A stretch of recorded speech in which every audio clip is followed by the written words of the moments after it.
What up, Pittsburgh Steelers fans? Welcome to another episode of Steelers War Room. I'm your host of this show, on the Steelers Touchdown on the series or channel on YouTube. You can also find us at Steelers TDU on Apple, Anchor, and Spotify. Skipped over saying ankle, so that's good. So that's just Steelers TDU. But look, coming to you with another War Room episode. Today's episode, obviously you can probably tell from the title, is around Kenny Pickett. And it was kind of interesting. A lot of people are doing mock drafts. A lot of people are doing, looking at free agents. We've done a lot of that on our channel as well. But Kenny Pickett was the number one draft pick last year. And I saw something on Instagram today, and it talked about Kenny Pickett and the work he's doing to get ready for year two, talking about how he rarely sees daylight. He's almost like a vampire. Obviously, we want him to see a bit of daylight, get the vitamin D, and it's really important for processing different chemicals in your body, and it's really important for muscle development and also your circadian rhythm in terms of sleeping. So, and you need to sleep well to play well mentally. So we kind of wanted to see daylight, and obviously it was a figure of speech.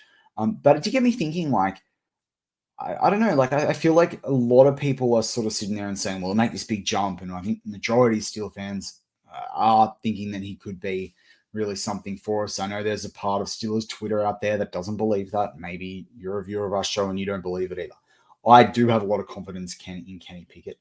To the point I said Kenny effing Pickett right as Mike. I saw Mike Tomlin do it on the TV. I was just shaking my head in disbelief that he made that throw to Najee. In that game against the Ravens. But anyway, I wanted to go back and have a look at it. Seemed anything caught my eye that I thought was quite interesting, particularly after the conversation that Mark and I had on Mad Monday, where we did a mock draft for the Steelers, and we ended up picking a wide receiver and a tight end. We picked a tight end quite early, which I think some Steelers fans aren't going to love if the Steelers do it, particularly after all picking Freemuth in 2020 like that. In the 2021 draft like that. But I'm open to it. Particularly with the Matt counter offense. I'm really open to it, particularly with what the wide receiver room looks like right now. And because the wide receiver class, there's some good players there, but not necessarily some super proven players. So I was looking at some things, and I found something out that I thought was very interesting from Kenny Pickett that kind of surprised me in some ways, didn't in others. So I thought I'd take us into that on this show. So let's kick it off. I know, I said it was a video about Kenny Pickett, but actually, we're going to start off with Mitch Trubisky. So, Bisky Business, as I like to call him. Other people are calling him Mr. Biscuit. Interesting. But what I want to go to kick things off with, this kind of got me, I thought it was quite interesting. Not air yards, not like touchdowns, not interceptions, all those different things. Steel fans know he threw 65% of his passes, only 1,200 yards, 4 TDs, 5 interceptions. He did a lot of scrambling. That wasn't great. You see that from like the pressures he had as well. A pressure rate of over 15%. He was blitzed 43 times. It just wasn't good. He was sacked 11 times. Kenny Pickett was sacked in his first year 27 times, and Kenny Pickett played 12 of the games, and he was a rookie. So, it wasn't great from Trubisky. But what I found interesting, and I saw it on Kenny's, and I was like, okay. So I thought I'd compare it to Trubisky. So we're going to do Trubisky's first. Trubisky had 13 RPO plays. You think it would be more, but only 13 that went for 103 yards. 96 of those are in the pass. But play action is what caught my mind, particularly with a Najee Harris, particularly with a Pat Freemuth. Maybe it was affected with not having Calvin Austin, but having a Deontay Johnson, George Pickens was like I kind of felt, and I mean George Pickens didn't play that much to start that season, but play action, 29 attempts for 287 yards, and I thought, okay, not bad from the 5 games that Trubisky started. But when I looked at Kenny Pickett, I was kind of surprised when I looked at the same statistics, because for Kenny Pickett, it was 65 play action pass attempts and 315 yards.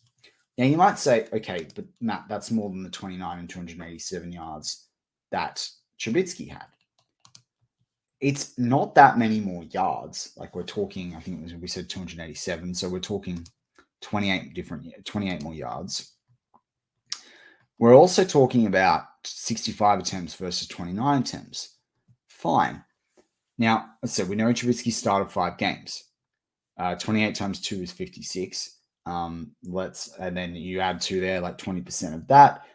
You pretty much get to what Kenny Pickett's number was. So you didn't necessarily see a decrease in play action. It was about the same. But I expected to see more in a Matt Canada offense. And so I know one of the challenges that the Steelers had this year was that Najee, up until that steel plate came out of his boot with his foot in like week 6 or week 7, whatever it was, made it so that the Steelers didn't necessarily have the run game to start the season that they thought. But I kind of expected to see more play action. Now, the RPOs was over double the attempts for a lot. Like I think it was, so Kenny had 135 yards. Trubisky had 96. But I think, as I said, I found it quite interesting there wasn't more play action from the Steelers. And I wonder whether, and we're going to look at Kenny's draft profile actually, I do wonder whether this is a case of not getting him to do too much, not having his back to the defense. We know Ben didn't like that, and maybe that was something that he sort of understood and was like, well, maybe you don't want to do that as a rookie necessarily. Obviously, he's a bit more mobile too, so that kind of changed the game. But I'm interested in year 2, and I'm interested in Matt Canada offense in kind of this year 3 to find out and see how play action is being used. Now, maybe you might have also said they didn't have the offensive line to allow them to play action. So I think it's interesting the interior guys that they've brought in who would shore up the line as your quarterback runs back to fake that handoff to the running back. So I do think this is quite funny. I know this seems like a really niche stat that I've picked, but it kind of unlocks a lot of thinking that I have about the Steelers offense going into 2023. It brings up the idea of going and getting a receiving tight end, a guy like a Dalton. I think Dalton Hige will go first round. Mark and I picked him at 32 on Monday. But do you go get the guy out of Purdue? Do you go get not Parham? I think it's Durham. Do you go get I think there's like Luke Musgrave. Do you go get a Davis Allen? Do you like there are a couple of different. I think Darnell Washington's probably it's too early to grab him. Michael Mayer I think will slip, but I don't think it's for the Steelers at 32 unless they trade back a little bit. But there's a few guys in this draft that they could look at. I wouldn't be surprised about it, but equally, I think it would depend on what they do at wide receiver and bringing that into play to help them with the play action side of things. So as I said, it got me into thinking about Kenny Pickett and some of his stats. That was the first one. The second one that I thought was interesting is I had a look at Kenny Pickett's grades in PFF. So I've got a PFF membership as well, not just the Pro Football Reference. And this is where I also found some interesting things. So believe it or not, Kenny Pickett had big time throws. He had 18 in the season. He had 4 in one game, the game against Baltimore in week 17. Now, that's pretty cool because you saw him do 3 in week 18, 2 in week 13, 11, 10, and then the other weeks of 17, 16, 12, less so. What that says to me is he got more confident with the football down the stretch. And we also know that he was being tighter with the football and not wanting interceptions. So I found that quite interesting at the same time as well. I also thought his turnover-worthy plays, which is a stat the PFF do of plays that likely actually should have resulted in a turnover. He only had 12. He only had 12 on the season. Now he had 3 against Philadelphia, 3 against Buffalo. Obviously, better defenses in games. The Steelers kind of got whooped. So you that probably doesn't surprise you. They're probably the 2 toughest games the Steelers actually played. It is interesting against Buffalo, considering he had 300 yards versus having less than 200 against Philly. He had 2 against Vegas.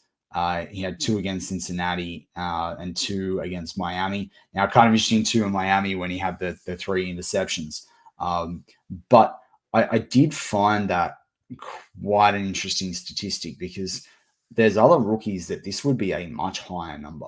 And you think about the 9 interceptions to the 7 TDs, and you think about the 3 against the Jets, which we might argue 1 wasn't his fault, 2 wasn't his fault. A lot of us think 3 wasn't his fault. You can't really help the tip ball from Pat Freeman for a ball that should have gone out, but the fact is Pat Freeman is like 6'5" and a bit, and knocked that ball. Claypool should have come down with that ball. And then the last one, that's a Hail Mary. If he'd caught the ball, we would have been screaming what an amazing player he was. So think about the Aaron Rodgers Hail Mary that he threw against Detroit. It was 2016-17, whatever it was. You'd all be cheering. We'd all be, going nuts about that. So I don't worry too much about the interceptions in that game. And I think a lot of people talk about that. But there's the three in Miami. And look, they're turnover worthy praise. He actually had 0 in that game. So I kind of thought that was interesting versus when he had 2 in the Miami game where he threw 3 interceptions. He only threw 3 other interceptions in the season. It is interesting that then otherwise they happened in the games that he did play. But you got to be in it to win it. And I think, it's kind of funny as well when you look at the big time throws. They were in some of those big games too. So it does kind of even out. I also thought it was interesting when I looked at the interceptions that they were games where he had no sacks or 2 sacks. So was he trying to get the ball out really quickly? And that'll make more sense in something I'll share with you in a couple of minutes. But I thought, okay, cool. So he's had these big time throws and he's had these fairly low turnover worthy plays. How does that actually marry up to the rest of the league? So I did the big time throws. Now, Josh Allen, number 1, you kind of expect that. Geno Smith, you probably expect that from Seattle when you've got DK Metcalf and Tyler Lockett and some of the players there. Tom Brady, again, expecting that from that Hall of Fame. Aaron Rodgers, again, expect that from someone that's been the league MVP. Equally ranked with Patrick Mahomes, again, expect that from someone who, won their team the Super Bowl and is probably arguably the best quarterback in the league. Joe Burrow's up there. Kirk Cousins won all those games back for them. Trevor Lawrence did some incredible things in Jacksonville, including that finals game, which doesn't count in these statistics, but you got an idea of what a quarterback is. Justin Herbert, same thing, one of the best young quarterbacks in the league. I thought seeing Russell Wilson there, I thought was quite surprising. You got Mac Jones, who's got a very custom offense. Davis Mills, who had to make some big time throws, to basically keep a very average Houston team in games. Then you go Derek Carr with 21. And he played in a stadium too, where it probably suited him a lot. Jalen Hurts, Jacoby Brissett. I think it's Kenny Pickett. So Kenny Pickett, Tua Tagovailoa, Dak Prescott, and Jacoby Brissett. All with and Jared Goff as well. 5 guys, that all with 18 big time throws. But Kenny Pickett to be in that now, obviously he was ahead of Matt Stafford, who obviously had a rough year. He's ahead of Lamar, who didn't play as much. He was ahead of Andy Dalton, ahead of Jimmy Garoppolo, ahead of Justin Fields, even for some of the stuff that Justin Fields did, ahead of Trubisky, there with a few more. Ahead of Ryan Tannehill, Kenny basically equally ranked 15th in the league. Pretty incredible result. I think that's pretty impressive. And if he can get that into the 25 plus, and hopefully that's not because the Steelers are trying to play catch-up football, I think that's a really promising thing. He's in some pretty interesting names in the league. Now, obviously, you're a potential MVP candidate at 30 or above for these big time throws. Kenny Pickett has 18 there. He's 60% of the way there. So I was kind of really impressed with that. On the flip side, the turnover worthy plays. And this is kind of interesting remember I talked about the big time throws, Josh Allen, Geno Smith up there. Kirk Cousins was up there. Tom Brady was up there. Trevor Lawrence was up there. Well, these guys also are in the turnover-worthy plays because you might have a big-time throw because you're throwing a really deep ball that into double coverage or even triple coverage, which an NFL quarterback probably shouldn't be throwing into triple coverage there. 29 turnover-worthy plays for Josh Allen and Geno Smith, the top 2 ranked guys for the big-time worthy throws. I'm not going to go through the full list, but you get down Mahomes had 18, Aaron Rodgers had 18, Dak Prescott 18, Kyler Murray had 18. I kind of thought you'd have a bit more from Kyler Murray, but obviously he didn't play, only played 11 games. All the way down, and you get to Kenny Pickett with 12, all alongside basically Herbert with 13, Stafford with 12, Baker Mayfield with 12, but Baker only played 12 games, one less than Kenny Pickett. Jalen Hurts had 11. So Trubisky had 8, which was interesting because Trubisky had 5 interceptions on the season.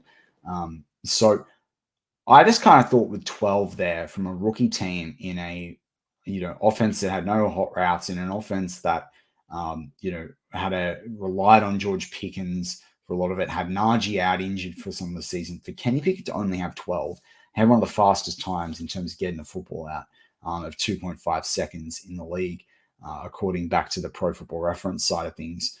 I was really impressed by that.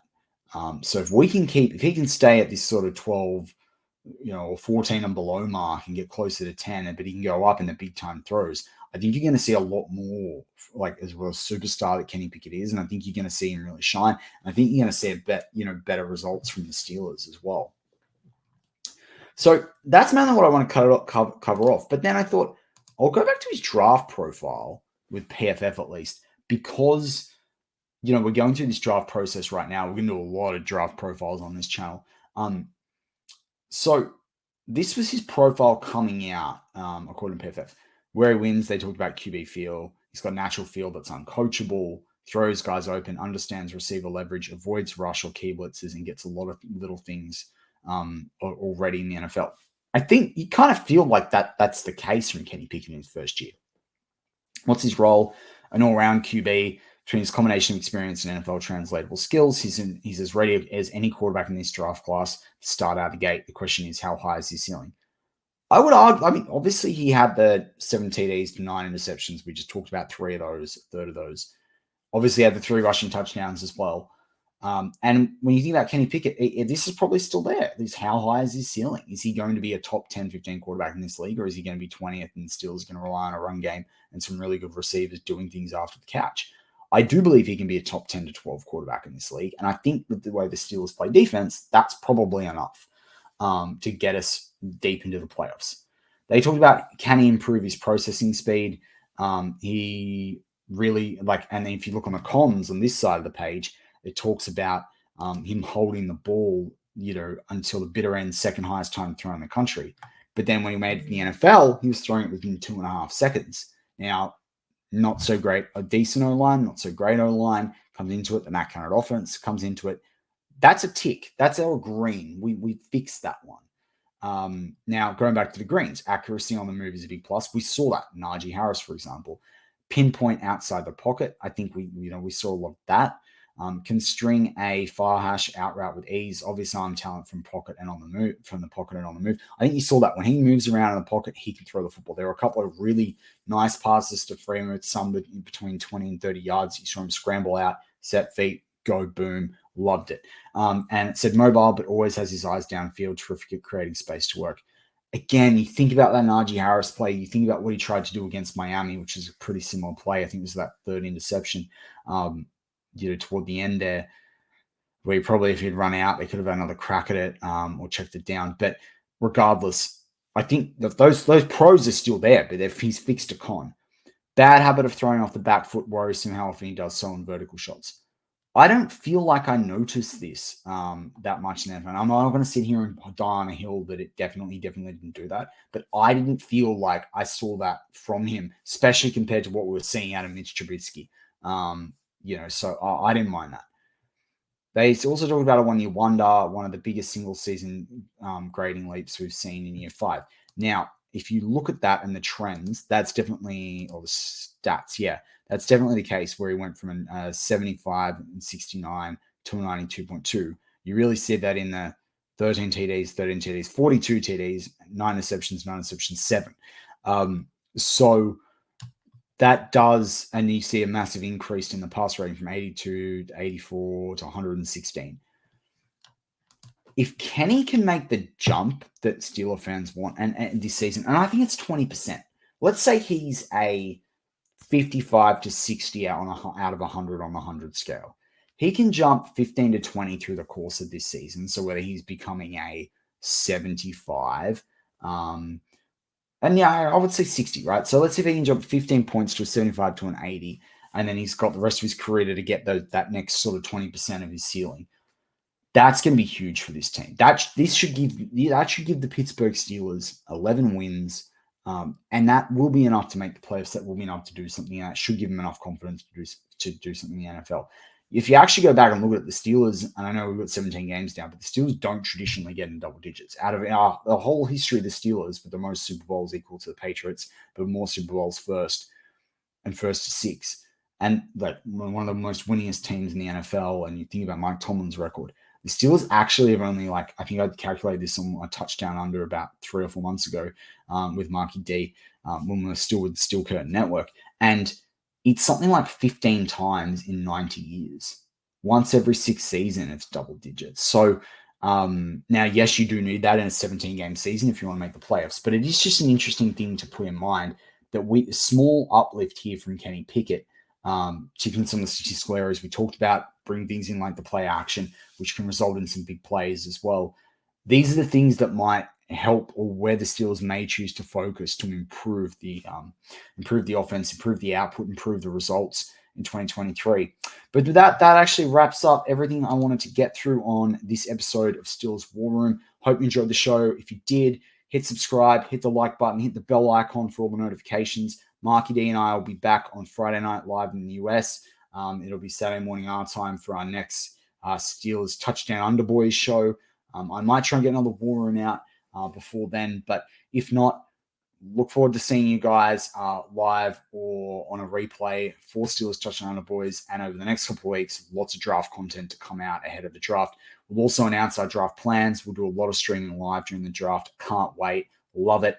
So yeah, there's nothing else to say but go Steelers.